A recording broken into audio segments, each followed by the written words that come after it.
Go ahead. Good morning, everyone. It is December 1st, 2020, and we will call the Wright County Board of Commissioners meeting to order. Please rise for the Pledge of Allegiance. I pledge allegiance to the flag of the United States of America and to the republic for which it stands, one nation under God, indivisible, with liberty and justice for all. All right. Thank you, everyone in attendance and joining us remotely. We have 4 commissioners in-house, and Commissioner Burrell is remote today. So the first order of business is the minutes. Does Madam anyone? Chair, I'll make a motion to approve November 24th board minutes. I'll Thank second you. it. Motion made by Commissioner Vesh, seconded by Commissioner DeLyden. Is there any discussion on that? Hearing none, roll call vote. Commissioner Burrell. Burrell votes aye. Aye. Aye. Aye. Aye. The minutes are approved. The agenda for today. Commissioner Burrell. Madam Chair. Yes. Madam Chair, there was something that I would like to petition onto the agenda for a repair on County Ditch number 38. And I think you guys got an email on it. So we will put that as item D. Does that work? Yep, perfect, thank you. All right. Okay. I'll make a motion to approve the agenda as amended. All right. Motion made by Commissioner DeLyden. Is there a second? Second. By Burrell Commissioner votes Vesh? Oh, second. you can have it, Charlie. Well, I already said you. Okay. All right. Any more discussion? Just one correction too. We Yeah, had on the consent. the workshop is the 8th, Thank not you. the 15th. So I was gonna mention that. I didn't know if it would be under consent agenda or not, so why don't Fair we go ahead and make that correction right now?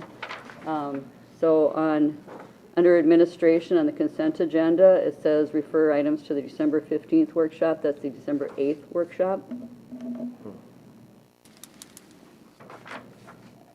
So, thank you. Thought you were going to shake things up on there, Mr. Kelly. Yeah, I know. no, enough surprises already. All right, any more discussion on the agenda? Hearing none, we'll roll call vote. Commissioner Burrell? Burrell votes aye. Aye. Aye. Aye. Aye. Okay, the agenda is approved. Consent agenda, is there anything that anyone would like removed for further discussion? I'll make a motion to approve the consent agenda. Motion made by Commissioner DeLyden, is there a second? You want it, Charlie? He's frozen, he's frozen. Aye. You Aye. guys, you're so Okay. you're so polite to me. I'll second that. All right, there you go. All right, any discussion on that? Hearing none, roll call vote. Commissioner Burrell? Burrell votes aye. Aye. Aye. Aye. Aye. All right, consent agenda is approved. All right, moving on to our timed items for today. Mr. Bob Pivola, Auditor Treasurer, this is back from last week when we tabled it. So you have a little more information on that. I do, Commissioners, I do have a little bit more information. And I hope you know me, I'd like to maximize our grants, but today I'm going to recommend that we only buy 1 unit of this Omni Ballot. In talking to the vendors, there's a little bit of concerns that we have about the sustainability. I also talked to the ES&S vendors, and we will have Windows support. They still are supporting XP machines, so we'll have support for our automarks that have some connotation with Windows 7. So I think our automarks will be able to last us for several more election cycles. Okay. But buying one of these Omni ballots will allow us to print ballots on demand here. It would just help us strategize ordering our ballots. If we ever have another write-in or absentee experience, we could print more ballots. The board, I'm going to change my recommendation. Instead of buying 26, I'm going to recommend that we buy 1 Omni ballot. Madam Chair. Yeah, Commissioner DeLyden. Bob, what are the other options out there? Madam Chair, Commissioner DeLyden, the fact that we went with the ES&S DS200 tabulators, we're kind of tied to that kind of technology. The one option, we could have scrapped everything and gone with a whole different solution. The express vote is the one that we had went down and lobbied for to have the choice in equipment. It's the express vote or today it's just the Omni Ballot.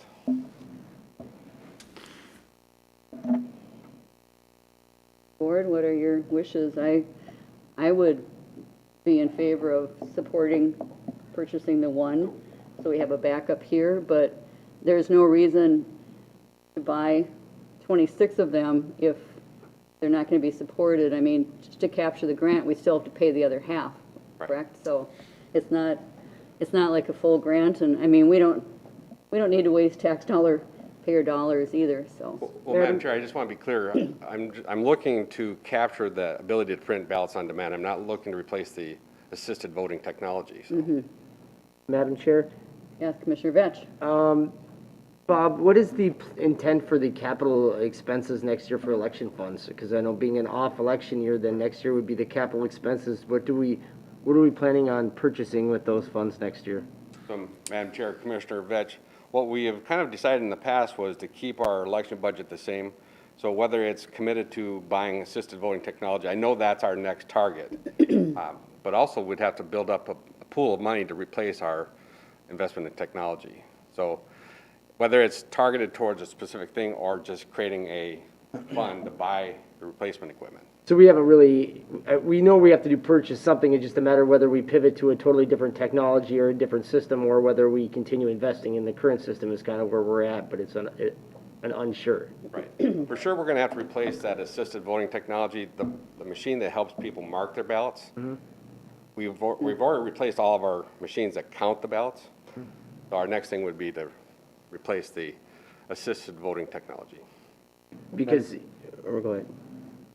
Commissioner Delighten? No. I guess I just wanted, because either way, like our DS 450 and all of them will still be utilized, whether it's this current system or we pivot to a different system. Those tabulators still work the same. Correct, yes. Okay, so those investments are safe. Yeah. It's more just having to do with the auto mark and what replaces that assisted voting technology. Yes. Okay. Madam Chair, if I can add one more thing. Talking to the vendor, the express vote, the one that has the skinny ballot connotation, these were used in all the states around us, and Wisconsin went through recount. And in the scrutiny that they had, it still went through. So we're hoping that the state of Minnesota would still consider allowing the counties the choice in equipment. An express vote would be my choice for you guys. Okay. Commissioner Delight. Yeah, I'm just wondering, since you're going to use it for printing ballots on demand, would it be beneficial to have a couple extra ones that could go into the larger cities to make things a little bit more easier for them? Is there an advantage to that or not? Madam Chair, Commissioner DeLine, that is a question that I did ask of our peers, and I concur with them. We really want to control how many ballots are printed, so that's where it'll be centralized here. We can always print ballots and run them out to our cities. But I would recommend that we go with just one and centralize it here at the county. Mm-hmm. Okay. It'd be a fail-safe, really, to have the one. Well, I'll make a motion to approve one of the machines. Omni Ballot, yep. Omni Ballot. All right, motion made by Commissioner Delighten. Is there a second? All set. Okay, good. Commissioner Potter? All right. Motion made by Delighten, seconded by Commissioner Potter. Any discussion? Madam Chair. Commissioner Potter? Thank you, Madam Chair. Just for the public reminder, we put money in the budget for elections every single year, so you don't have that every couple of years, the spike, because it messes with the levy too much and people don't understand that election year, all of a sudden the levy goes up because of the election, so we just made it equal throughout the year, so it's not interfering with that too much, because try to make it, people understand that there's pressures and influences on that levy every single year, and we just tried to smooth it out a little bit. Yeah, thank you for throwing that in. And Commissioner Burrell, did you have any questions or comments? No, I'm just going to go with Bob's recommendation. All right. All right. Hearing no more discussion, roll call vote. Commissioner Burrell? Burrell votes aye. Aye. Aye. Aye. Aye. All right, motion passes. Thank you, Bob. All right, next up We have Alicia O'Hare, Wright County Soil and Water Conservation District. Good morning. Good morning, Madam Chair, members of the board. I have a housekeeping item for you today. This is a resolution to receive the aquatic invasive species funds for the county and then transfer it to the Soil and Water District for implementation. In 2021, we will receive $227,513, which is just a little bit up from 2020, a couple $100. Yep. It's nice to get that for sure. I'll make a motion to approve the Wright County Soil and Water Conservation District to oversee the aquatic invasive species. Burrell will second. All right, motion made by Commissioner Leiden, seconded by Commissioner Burrell. Any discussion on this? Thank you. Yeah, thank you to the state, right? Yes. There's no more discussion, roll call vote. Commissioner Burrell? Burrell votes aye. Aye. Aye. Aye. Aye. All right, resolution is passed. Thank you, Alicia. Madam Chair, I just want to make one statement, though. I do say that our AIS committee has been a good step in the right direction to bringing more exposure to this funds and getting more people involved in it. I feel like there's really good discussions, so. Yeah, you know. I agree. I agree. And I mean, just, we get, informed about what's going on and what options are out there. And you never know what kind of interesting discussions you're going to have about where the outhouses are placed and I just think it's how a far you good have to be real-time, from. But, yeah. good real-time information on what all the lakes are, what treatments all the other lakes Yes. are doing. I mean, it was, discussions were taking place before, but it was just a snippet of a grander scheme of discussions where this is really an item that a lot of people Right, are. and to find out what lakes have what invasive species, and it's just good awareness, so appreciate what you do. Thank you, Commissioners. I agree. It has been very helpful on my end as well. So thank you for your participation. Yeah. We'll see you next time. All right, well, we have a very nice part of our meeting today, our emerging leaders. So welcome, and thank you for what you've been up to. Thank you, Madam So Chair. if you'd like to introduce yourselves for the public and. Good morning, Madam Chair and the Commissioners Administrator. I am Kara. I'm with the Emerging Leaders Program, and I was here, I think it was about 2 months ago, to speak with you guys about our Season of Giving project. Yep, and my name is Erin Baker, and I work with Wright County over at the Health and Human Services Building as a social worker. So we also have Jessica Gaddich here with us as well from the DMV, and she was also another participant in the program. And then we have a couple of people that actually signed on too, so hello to you guys if you're listening. We had sent out a PowerPoint presentation, just very brief, last week, right before Thanksgiving, of pictures from our project, if you guys have had a chance to take a look at that. If not, it's just very brief, and it kind of goes over some of the items we were able to collect from members of the community, our own colleagues, and we were able to raise and collect over 1,500 items for the food shelves that we dispersed to the 10 county food shelves.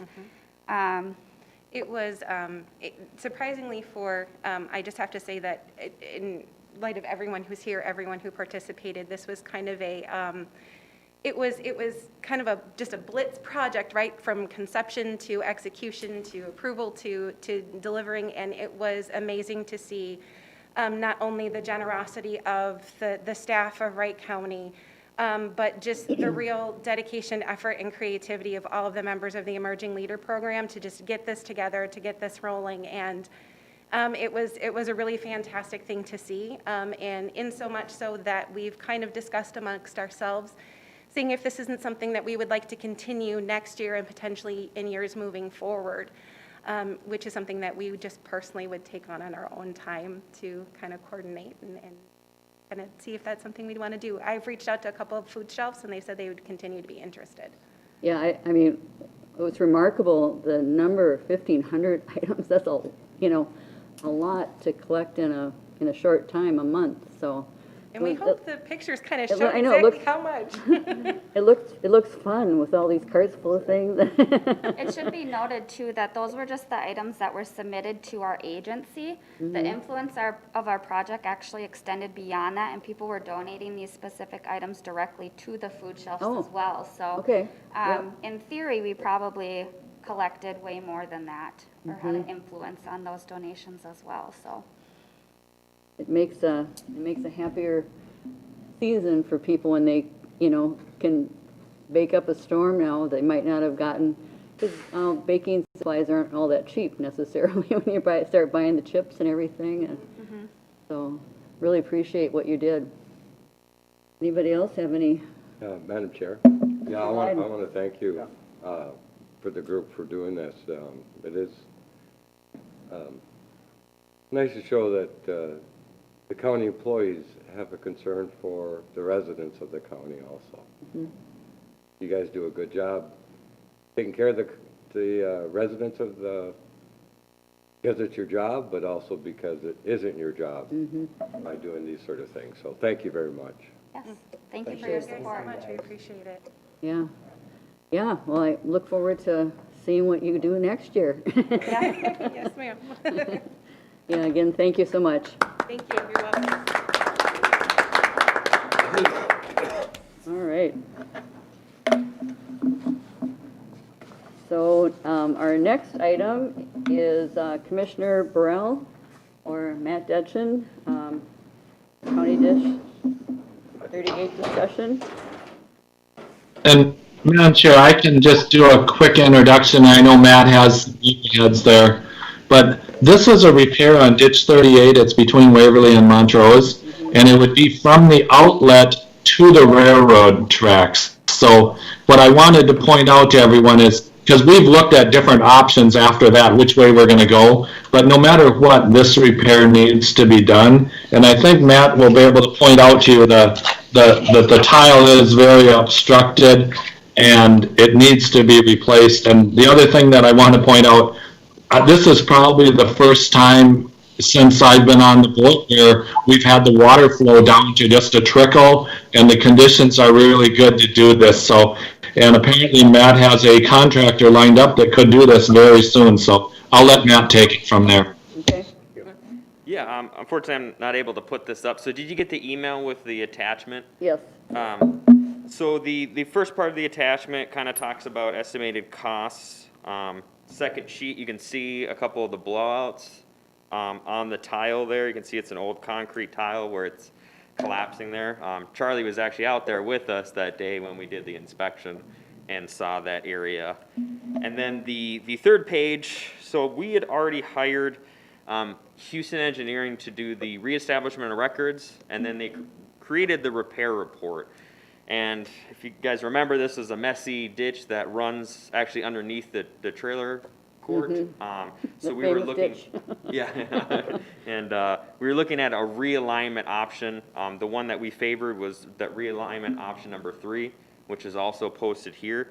So you can see in this option, it actually looks at realigning the ditch north of the railroad tracks, following it down, and then actually putting it into that wetland and just, not going through the trailer court again, because obviously for future repairs, that's going to be a mess.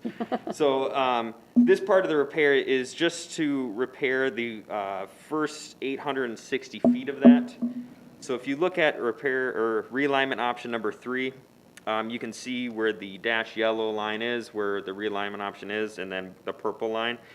We would replace the tile to the railroad tracks here from the outlet to where it turns into an open ditch.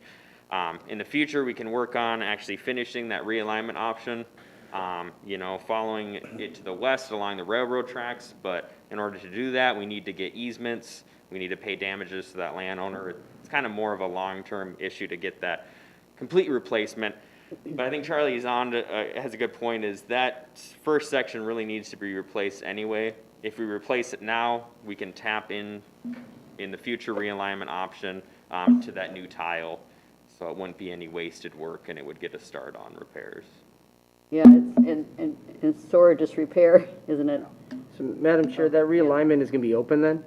No, it'd be all closed. Okay, because this guy's seen it was the dashed yellow, so I didn't know if that meant that it was gonna be open or not. Yeah, that's where it gets, confusing, because they should have used dash purple, but. And you're gonna get all, the realignment, all that whole distance done for 19,000? No, it'll just be it'd be the first 860 feet. I apologize, I wish I could pull it up here, but this computer's on. So if you're on this one here, you're going from, you're doing just this piece here to here? Yep, that piece there where it curves. Okay, so the double over. Yeah. Okay, that's what I say, otherwise, man, that's a heck of a good bid at $19,000 to do the whole realignment. Oh, hell yeah, if I do it tomorrow. So it's the purple and yellow, that section. Yeah, The showing where the they're purple and yellow. overlapping, because That's what that, you're looking at, right? where we're replacing there is already existing tile. We already have the easements and can replace it there. So that repair is easier. You know, in the future, I'm hoping that we follow the rest of that, dashed yellow line, get the easements, follow along the railroad tracks. Fortunately, you're gonna have to directionally bore underneath the railroad tracks, which is not a cheap option. So we're looking into different ways to try to do that, to finish that realignment option. But fortunately, the work that we're proposing to do would already need to be done in accordance with that. We would just be tapping into the existing line for now, and then when the new line was placed, we'd connect those instead, so. Madam Chair, Commissioner Matt, Petch. wouldn't it make more sense for us to directionally bore in the right-of-way along Highway 12 on the north side versus following the railroad bed, just because it would be more, Yeah, so So- 12 is directly south of here. You can't see it in the picture. It's just right below the bottom. So we still need to get the water north of the railroad track. So we will, we could use the existing alignment and potentially run it that way. I see what you're saying there. just so Following. you can avoid some of the railroad costs, but No, Yeah, you don't have a choice. you don't. Not there. We have to go under the railroad tracks to get the water to go where it needs to go. yeah. It Yeah, was, Commissioner Burrell and I've been out there a few different times over the years, and it's a disaster. They did do some, they put in a pipe and they claim it was put in too high, but it's questionable on the advantage of where that one was, and it's over farther to the west, so it's been looked at multiple different times and tried to come up with all sorts of different options, and yeah, they actually, like you said, the railroad did put a culvert in there, but it flows the opposite way and Yeah. it's too high. So I don't Yeah. know what happened, so. And that was yeah, somewhat we're kind recently. of concerned or questioning whose advantage that really was. But where that's other pipes gonna come in, when we have to go underneath the railroad tracks, that's gonna get buried fairly deep, through that area, so that won't be cheap in that area, but, Yeah, and- I agree with Charlie that this needs to get done, and now is the time to do it, just because of the weather conditions, and there's no Right. rain or snow in the forecast, which would be beneficial too.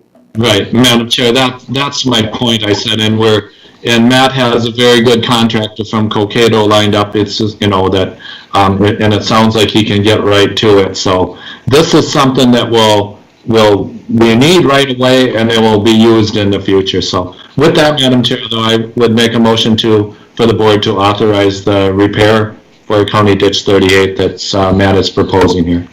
Second. All right, motion made by Commissioner Burrell, seconded by Commissioner Potter to approve $19,650 repair. To the max of it. Yeah. Oh, that would be the approved. And that is an estimated, value too, so, but it's gonna be in that ballpark. Yeah, the estimated actually is lower than that, but yeah, that would be Yeah. the high number. But just real quick, I called Prinsco, the company that I got these tile quotes from. They are pretty backed up, and they increased their price by 6% for tile, just because of the shortage they have. So I don't know if there's a way to reflect that. I have the number, obviously, broken down of what the tile would cost at that time. So if we could, if we're gonna order that now, it's 6% more. If that makes sense. So you're saying, okay, so. It's So gonna be a little bit more. 6% over 18,559. So you're basically gonna be just a hair under 20 grand for the So whole we'll project. authorize up to 20 grand and just. All right. just to cover it. Yeah. Yep. Do we, I'll amend what I said. Motion makers got it. Motion, and actually, I kind of added that after the motion maker, but Commissioner Burrell, is that okay with you as a motion maker to approve up to $20,000 for this repair? Yes, that would be fine, Madam Chair. And I'm okay with that too. And Commissioner Potter is okay with that too. All right. Is there any more discussion on this? Hearing none, roll call vote. Commissioner Burrell? Burrell votes aye. Aye. Aye. Aye. Aye. All right. That repair is approved. Okay. Thank you. Thanks, Matt. Moving on to our items for consideration. Administrator Kelly. Sure. So I'll kind of kick it off. As you know, the Xcel Energy is working towards getting through some channels regarding their Upper Midwest Energy Plan. They've been a good community partner to us, so they're looking for some support in getting through their channels. To that end, I had drafted both a resolution and a letter of support to include to the state to support their process. So if there's questions or language changes, please let me know on that. Madam Chair? Yes, So this Commissioner was, Batch. I was reached out by Excel to get these put together for us to approve, because the integrated resource plan, which includes the extension of life on the Monticello nuclear plant, goes before the Public Utilities Commission this next year here. So I'd like to get this resolution supporting this integrated resource plan, which is mostly surrounded around their goals of 80% carbon-free by 2030, and their goal and their vision of being carbon-free by 2050. With that, this largely surrounds around having the nuclear plant existing for baseload energy with a variety of other natural gas and solar and wind powers to be combined with that nuclear energy that's going into this integrated resource plan. Yeah. Yeah, thank you for adding the background. It's, I think we all agree that they have been a wonderful partner for us, and certainly important to keep them open and going. So I think it's, Madam Chair, I'm going to make a motion to approve of the resolution supporting the Xcel Energy's integrated resource plan. motion made by Commissioner Batch, seconded by Commissioner Delyden. Did you have a comment, Commissioner No, Delyden? Commissioner Potter. Oh, I'm sorry. Commissioner Potter? And the letter of support is in addition to it. Yep. Formatted weird. No, the only thing I have is that the letter, Formatting moved. something's not quite right Yeah. with it. Oh, the format's not right on The it? formatting. Yeah, when it went to PDF, it changed around. So we'll sort that out. I was having the same issue though, so. No. Other than that, yeah. No, we definitely, it's a great advantage for Wright County to have these here. Sure. All right. Any more discussion? Hearing none, this is a resolution. Roll call vote. Commissioner Burrell? Burrell votes aye. Aye. Aye. Aye. Aye. All right, resolution passes 5-0. All right, the committee minutes. We have our Ditch Committee of the Whole, and Commissioner Potter, if you would take that, please. Yeah, thank you, Madam Chair. The Ditch Committee of the Whole met November 13th in 2020. Commissioners were all in attendance, along with Matt Detchen, the Drainage Coordinator, Matt Kreiser, Attorney, Bob Hevola, Janet Edmondson, the Drainage Administrator. The thing is regarding the annual ditch assessments. And the lead thing is we have a retainer fee with Rinke Noonan at $2,400 a year, which is $200 monthly. Houston Engineering annual maintenance fee of $4,000. That's supposed to be one's missing, right? The decimal point's in the wrong spot. Yeah. And 25% of the drainage quarter Valley plus benefits. That should say that Noonan as our legal protection should not be charged back to the ditch systems, which we've had to talk on that pros and cons. Kreiser felt there's a valid assessment could be made against all the ditch systems because they're protecting them and us. We're seeking outside counsel. The council is protecting, we're in charge of protecting the entire ditch system, and we need experts in drainage law to help us navigate this because it's a little bit more complicated. Only Matt's wise enough to do this right now. And you know, multiple times we have landlords trying to do things against the law, which makes more of a headache for everybody else when they do that. There are times the winter Doon does legal work on a specific ditch, and those fees are charged back to that system. The retainer fee is spread across the whole system, so it's not a lot, it's a lot of miles on the system. You know, and Commissioner Vetch felt the only way the county could justify the allocations were the drainage coordinator track all its hours by the system. And starting in 2021, Cody Lane will be a ditch inspector and track his hours system. So there's some evolution going on while we're doing this, because we're still new in the ditch maintenance realm here, compared to the age of the ditch system. You know, Ditch felt that the larger system that have more than 1 year of administration fees assessed will have no work done on them, and with landlords get most upset, and that's part of the thing. It takes a long time to get some of these projects getting going. You know, I thought maybe we could split that cost between the county and the landlords would be possible, you know, if possible, to ease the pain a little bit. And Commissioner Houston thought that the cleaner would be charged to professional services, and that's up to us at the board to how we want to expense that out.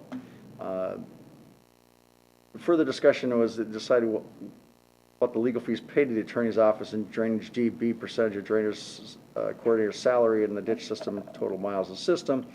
Like I say, this is where it gets in the weeds. It's a little bit complicated. You're trying to be fair and equitable, but you're trying to make it so those people that aren't on the ditch system aren't paying for it, but we still have to have legal representation here. Further discussion regarding the approval regards the ditch expenditure on the system. Currently, expenditures over $15,000 must be approved by the board, which we just did on 38 today. If repairs meet the threshold, it's required to obtain repairs over $175,000, then a public hearing is required, and that's we have to do that, which is good anyway. Keep it the transparency, which we've been fighting for 8 years here, and make sure we get that going.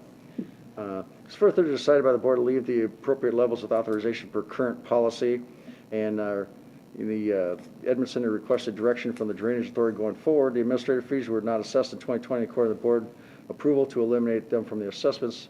Chrysler said he would prepare a resolution from today's meeting, from that day's meeting, to clarify the direction the auditor's offices would take in the future.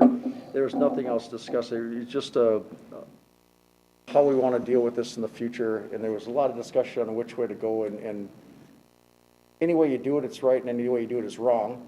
But the whole thing boils down to is we have taken command, and we are going to deal with our ditch issues here, which is good for the whole. And so more to come on that one. And with that, Madam Chair, I'll make a motion to approve the minutes, and there is no recommendation on this at this time. Madam Chair, there was a recommendation, was to remove Rinky Noonan from the benefited role. Okay. Yeah. Okay, sorry. So we should add that to the, I'll second it. all right, so, motion made by Commissioner Vetch, seconded by motion made by Commissioner Potter, seconded by Commissioner Leiden, but there is, that we do need to add that recommendation to the minutes. Remove Rinky Noonan from the rolls. Okay. And it will become a professional service, that's correct. Yep, thank you. All right, any more discussion on that? Hearing none, roll call vote for the minutes and the recommendation. Commissioner Burrell? Burrell votes aye. Aye. Aye. Aye. Aye. All right, the minutes and recommendation are approved. So Committee of the Whole from 11/24, Commissioner Vetch. All right, so last week on Tuesday, the county board met as a committee of the whole to discuss the auditor treasurer's finance and its correlation to strategic planning. Was a effort that was put together with Administrator Kelly, Auditor Treasurer Bob Hevola, myself, and Commissioner Hewsome.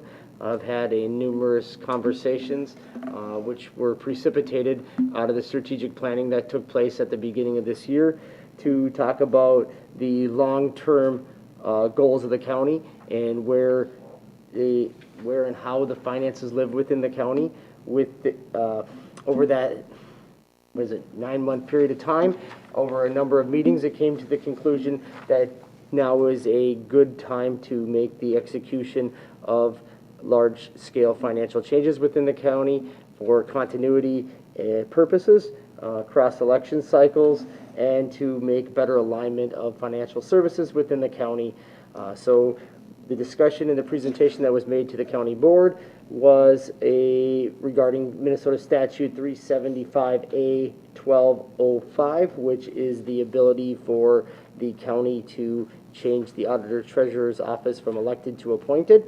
And via that discussion, there was determined that making this an appointed position and getting the utilization of a new finance director and being able to maximize the talents of our auditor treasurer, it makes sense for us to create some separate different silos. It was under the investigation, I would maybe call it, or the discussion, it came very evident that the auditor treasurer's office had become the catch-all for all random services that we didn't know where to place anywhere else. There's a large list of those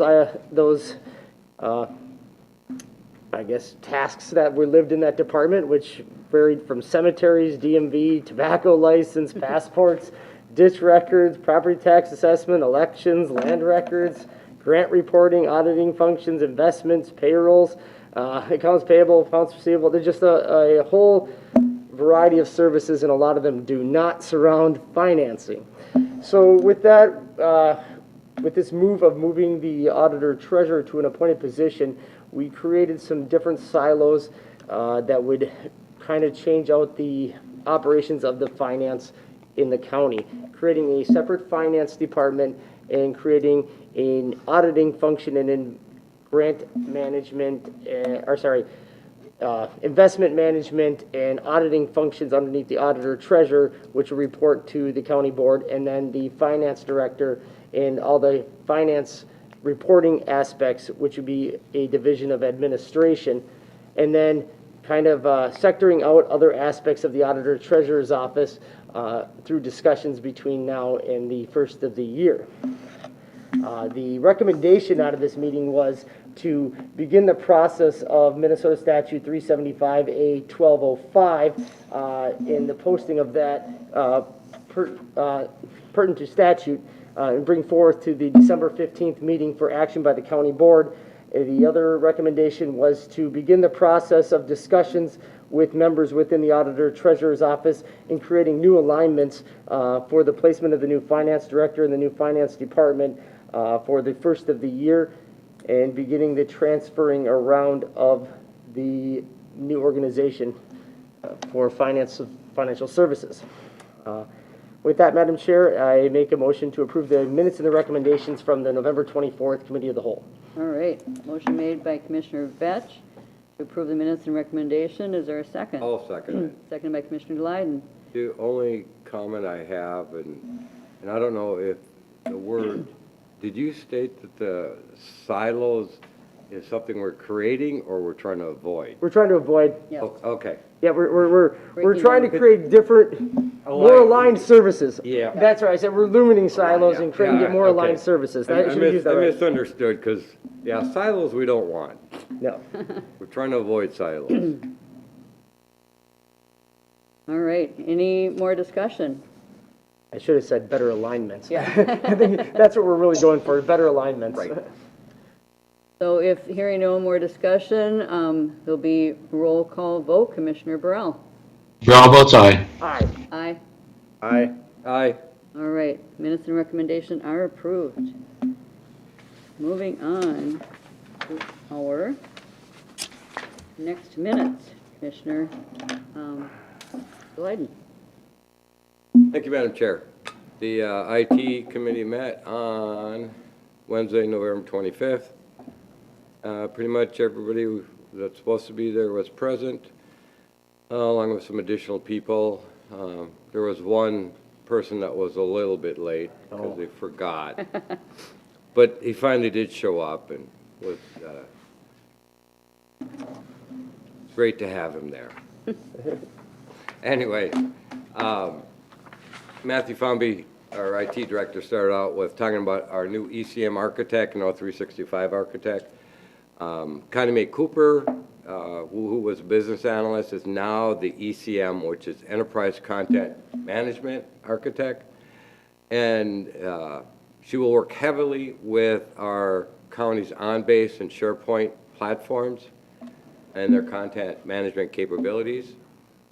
Andrea Benedict, who is also a former IT business analyst, will now be our Office 365 architect, and this role will involve all the O365 enhancements as time goes on, implementation and training. There's a lot of the Office 365 that we're not quite utilizing yet, so her job will be to make sure we get the best bang for our buck regarding all these different things. So the same thing goes for Connie Cooper. The OnBase is our data storage technology that we have decided to rely on with the county going forward. So having somebody that are experts or become experts in these Office 365 and the county OnBase and SharePoint platforms is going to be a benefit to the county. They'll have some focus on those, and we'll be able to utilize that software to the most that we can get our money out of it. And then there was some project updates. Andrea Benedict talked about the SharePoint 2019 upgrade project, looking at making sure that this all goes well. We're upgrading it to the newest, or not quite the newest, but a fairly new project or newer software than we're currently dealing with. She also talked about the CAMA project, which is for the assessor's office, and this will help improve performance and getting things a lot more focused and making sure that we get the most use out of the taxpayer dollars. The other thing that was talked about was the administrative event scheduler. Again, this is something we're looking to make sure that what we purchase will work for 90% at least, and not 100%. Looking at different pilot projects, but the idea is to try and come up with one solution that will work for the majority to the utmost, instead of having multiple different software programs out there.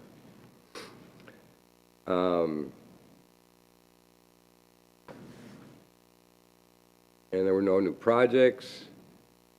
And the other discussion was regarding Zerker, which is not being supported. It was purchased by another company. This is the Sheriff's Department, and unfortunately they're not supporting it anymore, which one that was purchased was supposed to be lasting a long time, and there's some major issues that are occurring with it, and we're looking at having to replace that sooner than we originally had hoped to. More to be coming on that, fortunately. These are all pretty much informational only. So with that, I'll make a motion to approve the minutes. I'll second that. Motion made by Commissioner Delight, seconded by Commissioner Vetch. Madam Chair, I just want to make a kind of a comment. Okay. You know, Commissioner Dolan, you'll probably agree with this statement. You know, in these agreements, when you're purchasing multi-million-dollar pieces of software, there should be some continuity of service agreements that have to be maintained for a certain lifespan. That's where it really frustrates me, because you barely get the systems fully implemented and running, and within 2 years from that, so many of these software companies are always bought out, and it's a daunting task for us to pivot just from an internal, the amount of staff load it is to do it, not to mention the cost of the actual purchasing another new software.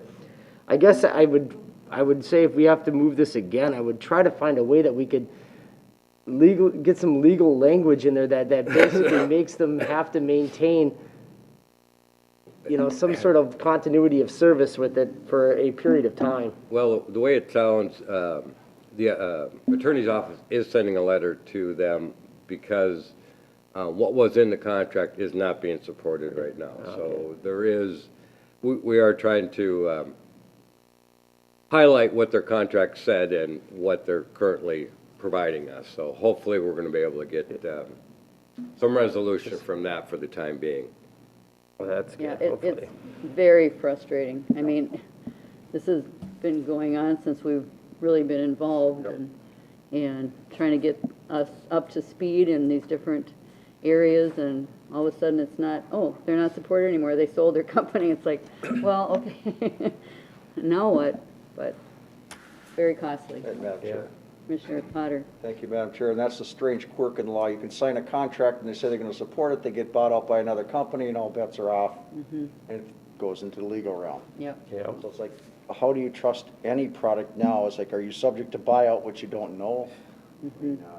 It's sad because this was going to be the system that was going to help us navigate all these other things, and now it's in turmoil again. Yep. Well, welcome to that, because I think that's going to be the new norm from now on. When you sign a contract, it really doesn't mean much of anything, is when the company gets bought out by somebody else. And that's why we have a ruler here now, because we're going to use this in the future with their fingers if they don't follow through. There's just so much that goes into it. Yeah, When there really the is. implementation costs, the training costs, Yeah. the actual software costs, it's mind-baffling. It is. All right, any more discussion? If not, roll call vote to approve the minutes and recommendation. Commissioner Burrell? Burrell votes aye. Aye. Aye. Aye. Aye. All right, the minutes and recommendation are approved. Now, moving on to our advisory committee, advisory board updates. Commissioner Vetch, do you have, oh, I'm sorry, let's start with Commissioner Burrell. No, I don't have anything, so go to Derek. All right, Last week with the Thanksgiving week was a slow week for me, so I have nothing to report. all right.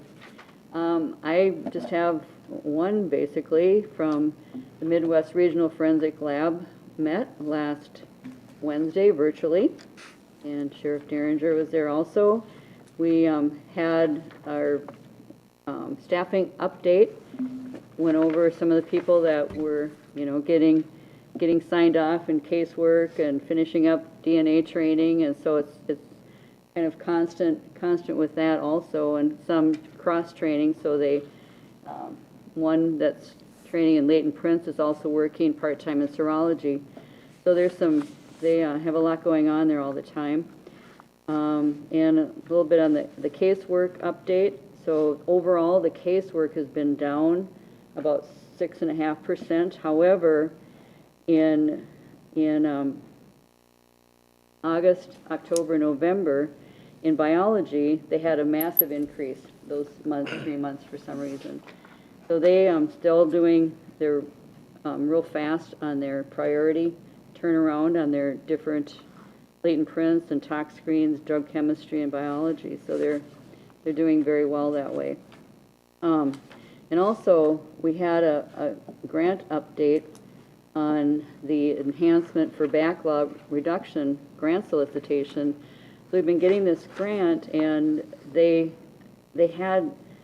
there's 3 labs in the state that apply for this grant, and for some reason they had kind of a different way of dividing them up, and so the Sheriff Stewart had sent a letter requesting that they just give a set amount to each one each year, so we know what we have to budget with, because we had applied for $163,000 and got $106,000. So that makes a big difference in when you're trying to do your planning. So they give out $2 million to each state apparently.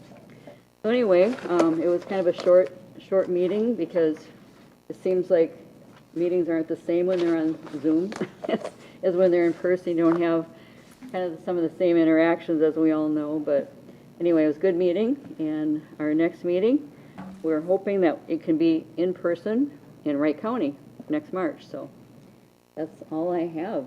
Commissioner Potter? Yeah. Thank you, Madam Chair.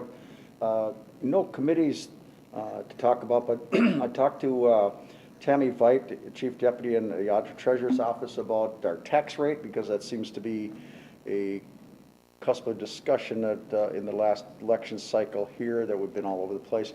In the past 20 years, we've pinged from the mid-40s down to 35, back up. We've been up and down the whole time. Some of the steps we've taken, like the election equipment being one, make it so it flattens that out a little bit so we don't have those, and we're anticipating more future expenses coming at us. So the people that complain that this board here has jacked our taxes up, if you look at what it was prior to us getting in to right now, it hasn't changed much at all from what it was before we got in here to now. It seems like it's more expensive, but again, county commissioners don't make laws. We have to implement them. We've had more growth, and economy of scales doesn't work with people because they all land in some county function at some point in time. And I'm hoping to have Tammy put together a 20-year of the tax rate each year, then tell a little tale of why these things happen a little bit and get that communicated, because I think that's one of the pieces that the people don't understand, that it wasn't just all of a sudden we're like sailors on shore leave spending. We're doing legitimate there, but we're trying to control that so it don't have those ebbs and flows quite so bad. So that's one of the things going out to try to get people to understand that there's, we're the misconception out there that we've been nothing but just going roughshod on people's money is not the case. But they just try to make it so they get those that'll listen get a little bit better understanding. Well, and I think, when we have our Truth and Taxation meeting tonight too, we have, a slide that shows, and we recognize that essentially if your property value was the same last year as it was in 2013, your taxes would actually be, you're paying lower taxes in 2019 and 20 than you were in 2013. So, yeah, and then when it drops, and so it's nice that we've been working on these formulas it's important that we've been working on these formulas to keep the tax rate as flat as we can so we don't have those fluctuations. We can't, like you said, we don't have control over what our property values are. That's determined by the state. But, but we can do what we can, the best we can to keep things level. All the pressures on the levy that we don't have much control of, but we try to minimize them as much as we can. Exactly. Like again, the tax statements came out. Okay, my commercial went down. Value stayed the same. My house went up by 10%. The taxes went up by like 4.5%. Okay, value went up. Yep. Yeah. And people that keep complaining about our taxes are going up. My value. Would you sell the house for that? Well, no. Well, what are you complaining about for? If you'd sell it for that, I'm sure there's buyers out there right now that take it, but then you got to figure out where you're going to live. And if anybody thinks we're still, and I'm waiting for the latest ones, we were 66 out of 87, or 66 out of 87 last year. Let's see where we come in now. And if you look at back when we took office, we were 64th out of 87, so we haven't changed that much at all. We did the fluctuation like they did before, but we're right back to where we were before.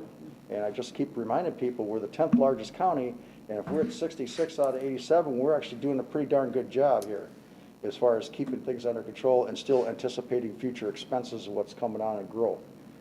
It's one of those things that kind of gnaw at you for a little while because you can talk to people and you think they understand, they go right behind and go veer right back into the same old story, which is kind of tough. But that's all I got, Madam Chair. All right, Commissioner Lyden. Thank you, Madam Chair.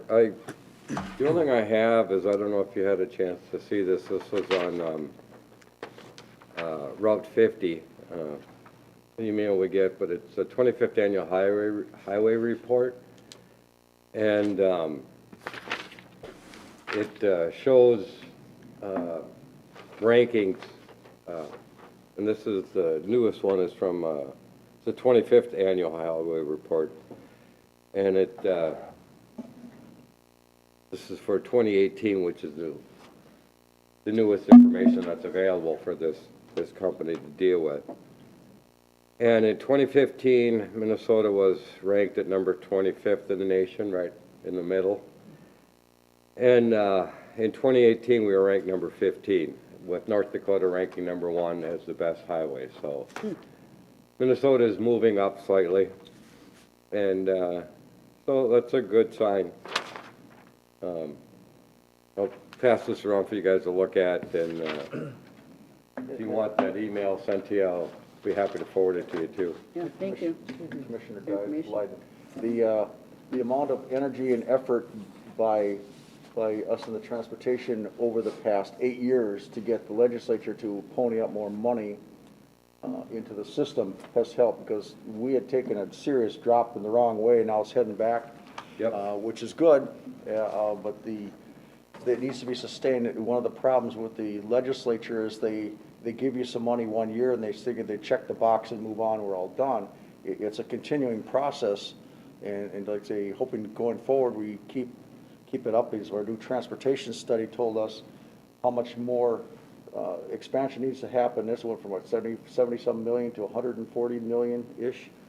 And these are projects that have to happen because the growth that's going on, and we can't ignore that. Nope, no. And I have to commend Commissioner Potter for everything you have done for Wright County with Yes.